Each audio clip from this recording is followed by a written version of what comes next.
సంతనూతులపాడు నియోజకవర్గం మద్దిపాడు మండలం దొడ్డవరపాడు సుపరిపాలనలో తొలి అడుగు కార్యక్రమంలో భాగంగా ఇంటింటికి తెలుగుదేశం కార్యక్రమంలో పాల్గొని కూటమి ప్రభుత్వం ఏడాది పాలనలో చేసిన అభివృద్ధి సంక్షేమ పథకాల కరపత్రాలను ప్రజలకు అందిస్తూ వారి సమస్యల గురించి అడిగి తెలుసుకున్న సంతనూతులపాడు నియోజకవర్గ శాసనసభ్యులు గౌరవ శ్రీ బిఎన్ విజయ్ కుమార్.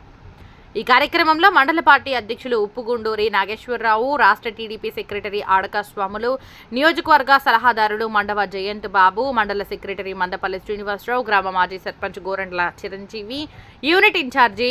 పాటిబండ్ల అజయ్ బాబు, గ్రామ పార్టీ అధ్యక్షులు బైపానేని ఫణీంద్ర, ముల్లూరి మురళి, గట్టినేని అయ్యన్న, ముప్పా రవి, దుగ్గినేని నరసింహారావు, దేవబత్తిన ప్రసాద్,